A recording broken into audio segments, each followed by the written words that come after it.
Now. On 105.9 FM and streaming worldwide on the WMAL app. O'Connor and Company.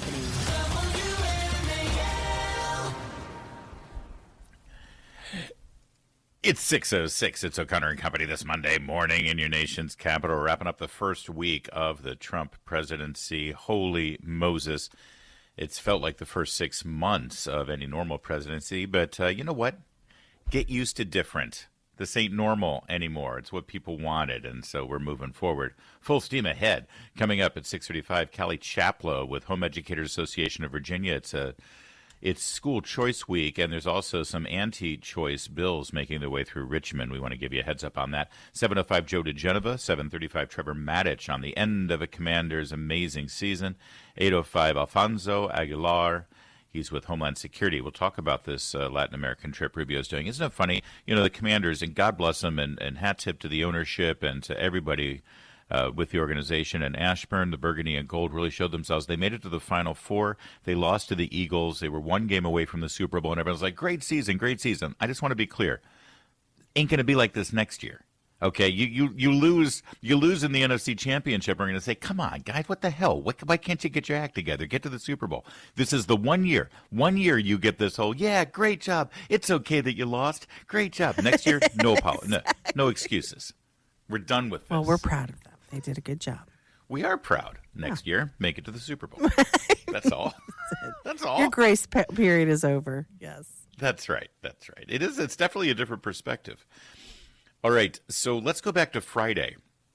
Honestly, I hate to keep saying this, but it's like such a whirlwind news cycle now that we're living in with Trump, and especially this Trump, in this administration, with this vigor, in this knowledge of how to exercise the power of the presidency, that really took him about 9 to 12 months the first time around. Yes, yes. He has hit the ground running in such an amazing way, and on Friday he showed himself to be the comforter-in-chief, and a president who can mobilize the resources of the federal government in a time of emergency to get stuff done.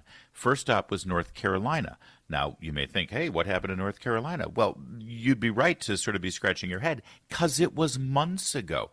It was September, October when the hurricanes hit, and the Biden administration was an absolute, utter, dismal disaster. They didn't care. Their response was, Florida had to go. The state of Florida filled in gaps that the federal government didn't do, Julie.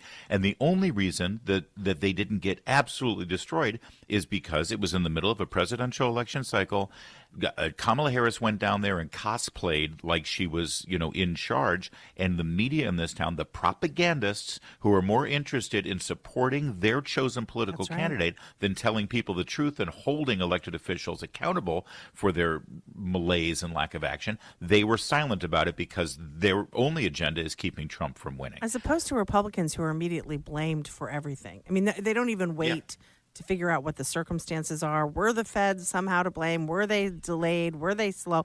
No, they just immediately, the mainstream media will immediately blame a Republican president with no facts. And in this case, they just gave her all the passes that she needed. It was unbelievable, just memory hold. Meanwhile, people have been suffering.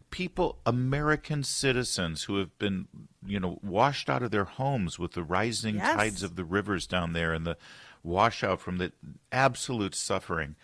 And Trump came down, remobilized FEMA, remobilized the Army Corps of Engineers, got stuff going, got money in people's hands so they can get out of tents and get into hotel rooms, which is a basic necessity. Yep. And fast-track the permitting process. Basically, to paraphrase him, in North Carolina, he said, we're going to have a new permitting process. Here's how it goes.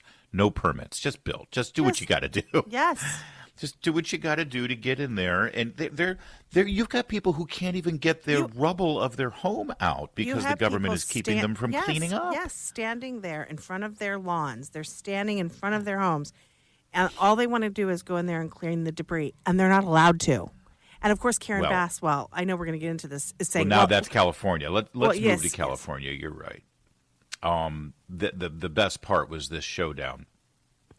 They had this open press conference. I had forgotten how wonderful these are, these open press conferences, where everybody sits around. And first of all, he named Richard Grinnell, California native and Los Angeles County resident, as sort of the Build Back Czar, basically. He's going to be in charge of It overseeing was great this. to see Grinnell, wasn't it? It was, and he was right there to the left of Donald Trump, I think in the chair that Gavin Newsom wanted to sit in. Right. Sort of overseeing this press conference. Well, and before we even got there, Gavin Newsom did meet Donald Trump on the tarmac and tried to sort of, get this photo op with him as an alpha male. And I don't think it looked great. It was really awkward because he was waiting on the tarmac for quite a while. Yeah, he was. Somebody said that he bought himself a Spirit Airlines ticket so he could just get into LAX and then found his way to the tarmac. Otherwise, he wouldn't have been there. I'm getting ahead of myself. Let's focus a little bit on North Carolina real fast. Cut 3 here, if we could, Michael. This is Trump in North Carolina speaking to the hurricane victims, and then we'll get to this California press conference in a sec. We've come to North Carolina with a simple message for all the people of this region who are hit so hard by Hurricane Helene, and that message is very simple. You are not forgotten any longer. You were treated very badly by the previous administration. Yeah, they were ignored by the previous administration. This doesn't take much. And I got to say, one of the things that Trump got a bad rap for is that he's, very blunt. He's very sort of abrasive sometimes. What's the word I'm looking for? He's a New Yorker. Yeah. That's the word I'm looking for. But he really embraced the comforter-in-chief, man of the people thing. I think that started toward the second half of his presidency. But he got down there. He said all the right things. He should. And also, it's a minor thing, but it's important in terms of imagery. The presidency it's about appearances and image. Washington knew this. If you read any of the biographies of George Washington, he was meticulous in terms of what his uniform looked like, what his horse looked like, how he comported himself, how he presented himself, because he represents the nation. Trump walking on these wooden planks that have been laid out, over the mud that's still, devastated because of all of the water and soakage. And he's like maneuvering his way through, and he's clearly somebody who's been on a construction site before.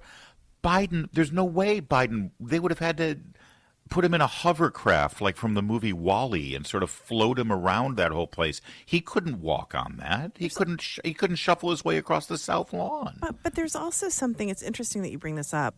I was reading about this also this weekend, that he doesn't try to cosplay. He doesn't put on like a vest, like, Right. like a fluorescent Like vest. David Muir with the clothespins. Yeah, and a behind. hard hat. Or, he doesn't try to look, like a waxed jacket, like he's, or look like he's a first responder. He kind of looks like a businessman like you said, at a construction site. And I kind of like the consistency of Trump in terms of he's always wearing a suit.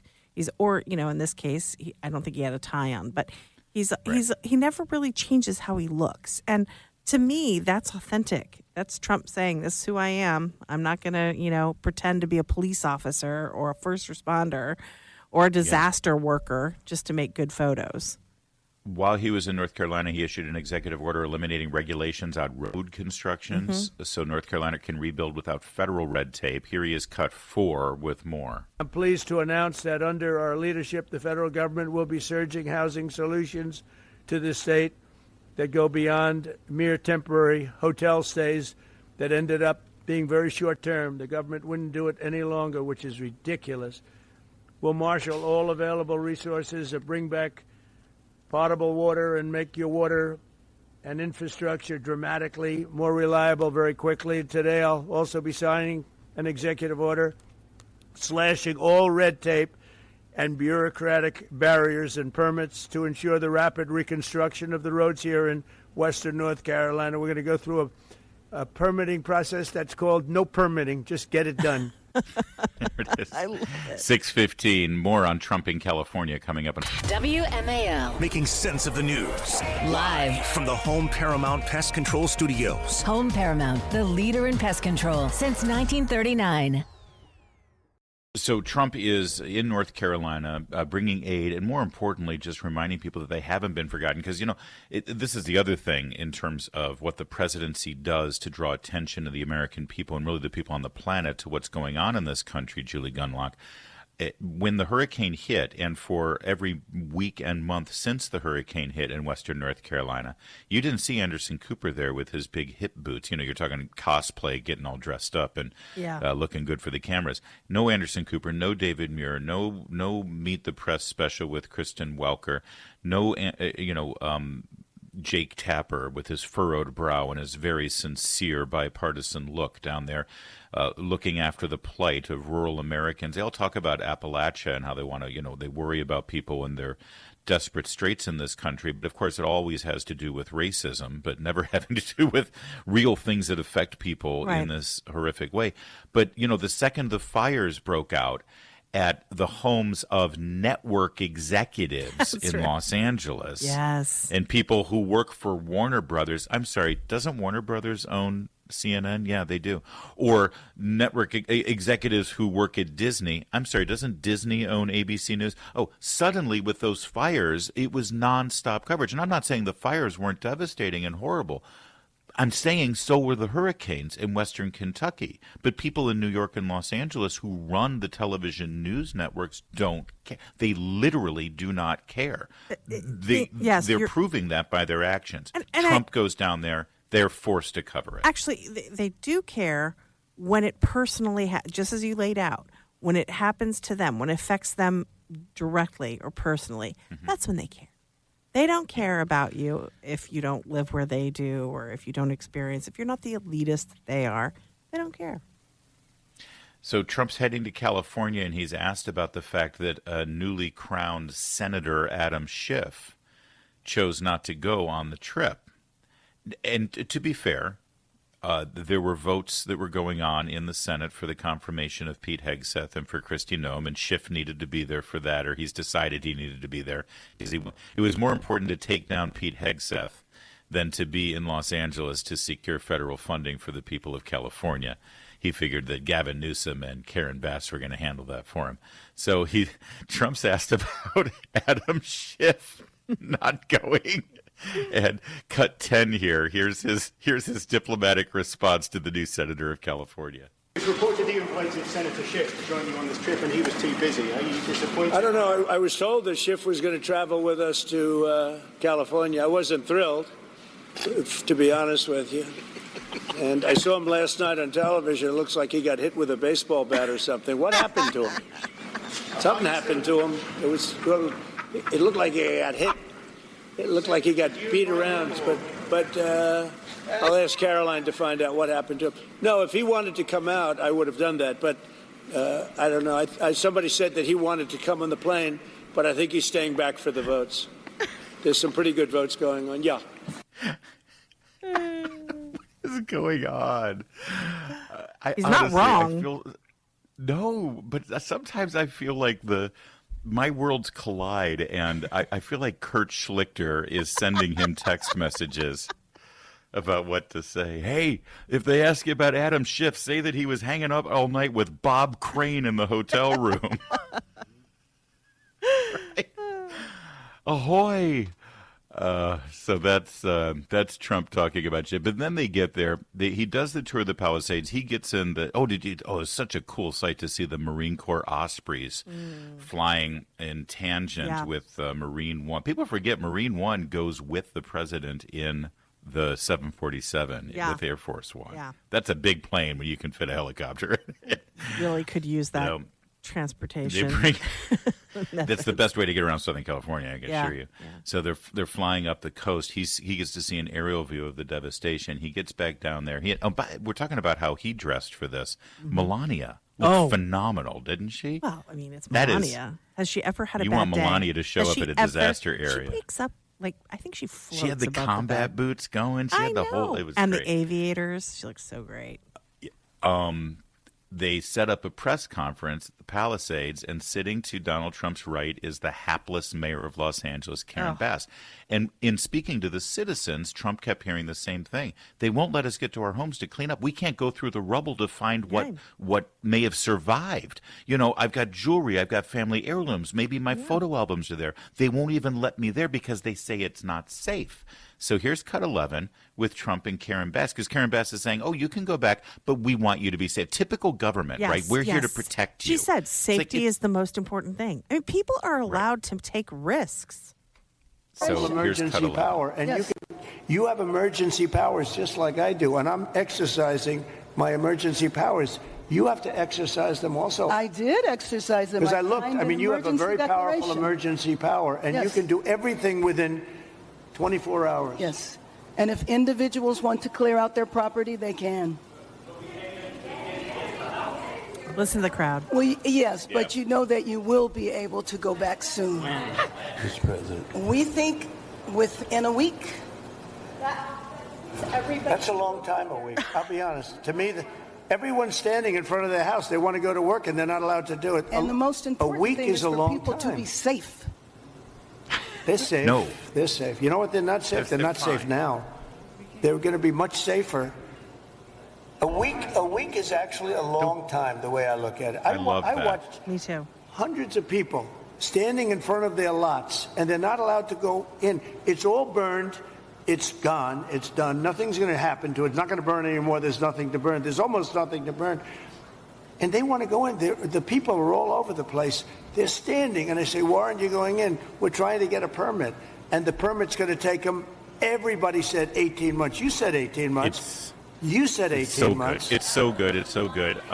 We got more of this. There was more on this. Joel Pollack of Breitbart, who was a guest on our show last week, was Did a brilliant great at this job. thing, too. Yep. Kevin Kiley, congressman from California, who would make a great governor, was also great. We mentioned Richard Grinnell. We've got more on this stunning, really important moment in the presidency where he squared off against the mayor of Los Angeles and the entire Democrat-run bureaucracy, and spoke truth to power, literally, and I think change will come to that state. This is how you do it, by exposing how horrible, stupid, and frankly un-American these Insulting. people Yes, are. Yes.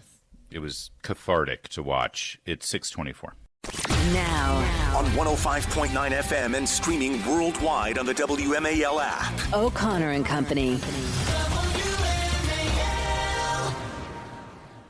It's 6:37 on this busy Monday morning. Thanks for tuning in to O'Connor and Company. We love having you here, and we love being part of your morning routine. It's not going to be routine, though, not for the next 4 years at least. Coming up at 7:05, Joe DeGeneva. At 7:35, Trevor Maddich on the Commanders' loss in Philadelphia. Super Bowl dreams dashed. Now we're all rooting against the Eagles, right? Oh, but then we got to root for the... Oh, jeez. This is awful. I can't believe this is happening again. 8:05, Alfonso Aguilar, former DHS, talk about Trump's moves with Colombia, the deportation flights, Marco Rubio to Panama, all that coming up. It's Larry O'Connor with Julie Gunlock. Good morning, Julie. Good morning. Julie, you and I, we, in our parenting careers, have exercised choice with our children's education. I homeschooled my kids for a while, and then sent one to parochial school, one to a charter school, and one to just your regular vanilla public school. Yeah. In fact, my youngest, he's about to graduate from homeschooling. He's been homeschooled his entire life. Aww. You as well have a variety of choices there, right? I've done public, I've done your children. homeschool, and I've done private. So yeah. School choice is a great thing. It's a great thing when the government supports such things. Virginia has been sort of a leading edge in many respects on supporting school choice, but they've also made things a little difficult at times, especially after those 8 years of McAuliffe and Northam that Yeah. really rolled back the clock, sadly, too much. But this is School Choice Week, and all eyes are on Virginia because we've got a great governor with Glenn Youngkin. We've got a great lieutenant governor and president of the Senate with Winsome Sears, and I know she'd like to be the governor, so this is a great chance for them to send a message to parents. Democrats, on the other hand, they're sending the opposite message. But no, you will do what we tell you to do with your kids' education. Well, that brings us Callie Chaplow, Director of Government Affairs for Home Educators Association of Virginia, to talk about these items of legislation in Richmond. Callie, I hope I set it up for you well. Yeah, you did. Thank you. Thank you guys so much for having me on, and it's exciting to talk to both of you. I listen to you guys a lot, so it's nice to talk to you. Oh, thank you for that, Callie. Well, it turns out it looks like Democrats really are trying to. They've got a, it couldn't be closer. It's split down in Richmond, and of course the statewide offices of governor, lieutenant governor, and attorney general are held by Republicans. But that's not stopping Democrats from some pretty bold and restrictive measures here, trying to pull back homeschooling in Virginia. Am I missing out on this? No, you hit the nail on the head. I mean, last year, Youngkin vetoed more bills than we've ever seen in Virginia, and so it's a really good stronghold to have.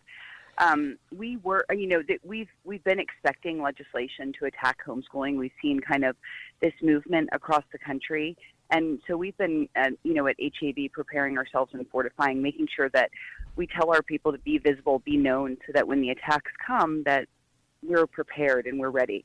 And we had the governor come out last week and do, kind of like a little rally announcement with us to let people know he has his veto pen ready.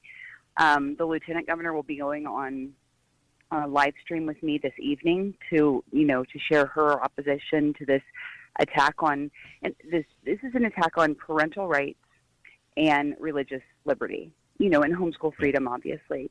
We said that from the get-go. They tried to say at the beginning, oh, no, this is only adding regulations to the religious exemption. But that's not how these things work. It's a slippery slope. It's a chiseling away. And when you begin chiseling away at religious liberty, you take the feet out from everything. Kelly, it seems like homeschooling and religious and school choice and educational freedom, these are issues that have been taken up by the Republicans largely. But are there any Democrats pushing back against these attacks on homeschooling and school choice? Again, it seems like this is an issue where it's a party line vote, right? It's just Republicans are on one side, Democrats are on the other.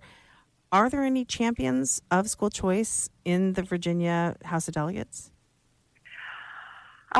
Well, we have not seen them rise up publicly at this point. They're very disciplined within their caucuses, and it's unfortunate. There are some of them, but the teachers' unions wield so much power, and they look at children as dollar signs, whereas parents look at children as, individuals to protect. And that's what this comes down to, is who has the authority or responsibility, to educate children. And go ahead. No, go ahead.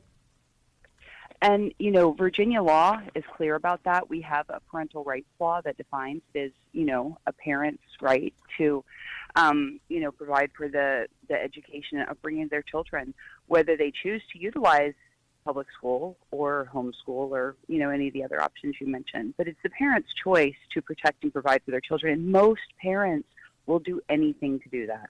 You mentioned the school or the teachers' unions. We know in Northern Virginia there has been a decline in public school enrollment. Is that part of what's driving this? Is there panic on the part of these teachers' unions that, and again, despite the decline in enrollment, you have counties like Fairfax, Virginia, asking for more money. They're constantly asking for more money. So, again, is this some panic that that school choice is becoming more popular and people are choosing not to go the public school route? Absolutely. And that's where Senator Pekarsky, the one who introduced the Senate Bill 1031 that we're opposing, where she comes from. Her background is the Fairfax County School Board. There is a panic. You see it throughout the state. In fact, many of the localities that are less wealthy, in Southern Virginia, are actually marketing to get homeschool students to participate in their online public school programs, enticing them through different activities because they want the dollar signs from the children. But they've also started, really punishing those under religious exemption. So most people in Virginia homeschool under the NOI law, the Notice of Intent law, but there are, roughly 10% of them who partake in the religious exemption law. Now, make no mistake, the current version of this bill, SB 1031, not only attacks religious exemption, it attacks and strikes all privacy for all homeschool children. So their test results, their name, their address, all of that, the privacy that the law that protects that information, they're aiming to strike. So what they're coming at here, they've been punishing. Can you hold that thought? There's so much, and we've only hit one aspect of this, so we're going to carry you over here. We got to pay a couple of bills here. So hold that thought, if you don't mind. We want to get into it, and there's a lot going on, and we want to make sure we put pressure on the right politicians to make sure that good stuff happens and bad stuff doesn't. So stay right there. The WMAL Free Speech Forum, the first 100 days, Sunday, April 27th at the Birchmere. Details at WMAL.com. All right, we continue with Callie Chaplow. She's the Director of Government Affairs for Home Educators Association of Virginia. It's very simple. For years, it's been part of the code in Virginia that you're not compelled to have your kid in a public school or an established education institution if you have religious objections and deeply held religious beliefs. It's pretty simple. That's sort of First Amendment stuff. Now Democrats are trying to undermine that with this sort of camel nose on the tent. It's sort of a veiled thing, but it's clear what they're trying to do here. In Cali, it doesn't seem like there's is there some like crisis going on in Virginia right now where kids are, living in squalor and not learning how to read because their parents belong to some religious cult or something like that? I mean, it's clear what they're trying to solve is they hate homeschooling and other choice options because people are opting out of the public schools. So who can we put pressure on to explain to them that if they vote in favor of this, it's the last thing they do and they'll never be a politician in Virginia again? Yeah, well, that's the big thing is we have to come together with a loud voice and flex our muscle and let them know this will not be tolerated because otherwise we're going to see it over and over again. So right now, this bill, and just to add one more thing to what you were just saying, it's important to understand that the religious exemption law pre-existed. It predates the legalization of homeschooling in 1984. So it's been around a long time. But anyway, what we need to do right now is the bill is before the Senate Education and Health Committee. It is, we need to be talking to every single member of that committee. It doesn't matter if you live in their district or not, and asking them whether how they plan to vote on this bill. Now, if this passes out of the Senate committee on Tuesday morning, it will go to the Senate floor, and by the end of this week, it could be over in the House of Delegates. And that's where the rubber hits the road because the House of Delegates is up for election this year. The Senate is not. And so, we're hearing mutterings that the House Democrats don't want this to come to the floor. So everybody needs to get in touch with their House delegate and say, I oppose this bill, here's why, and how are you going to vote on it? There has to be accountability. This senator out of Fairfax, Stella Pekarsky, who's she's moving this along, right? She referred to this as removing a loophole in our system that allows parents to opt their child. It's a loophole? I'm sorry, religious freedom is a loophole? The First Amendment is a loophole? That's how she describes this? It's jaw-dropping to think about it, that we have religious freedom, and that's a problem. The other thing we have is, so most states, there are 34 states with fewer restrictions to homeschool than Virginia. Even California, Illinois, Connecticut, New Jersey actually have fewer restrictions to homeschool. And this is part of the reason that we do have one of the broadest religious exemption laws, but that should be a beacon of light to other places. But we have a strong law because we have so much compelled communication with the government for the rest of us to homeschool. All right, we're going to have to leave it there, but everyone mobilized, especially in Virginia. And they did this other sneaky thing where the hearing was scheduled for Thursday, and then, we're going to move it up to Tuesday because they were afraid that it was going to, y'all were planning your trip down to Richmond for Thursday. So shift in plans, get down there Tuesday, flood the room, scream to the rafters, and burn up these people's emails and phone lines, especially in the assembly. Bring a sign to protect your children's privacy. That's for all. All the First Amendment is not a loophole. Callie Chaplow, and wear red. Thanks for joining us. And wear red. I like it. Thank you very much for joining us. Home Educators Association of Virginia.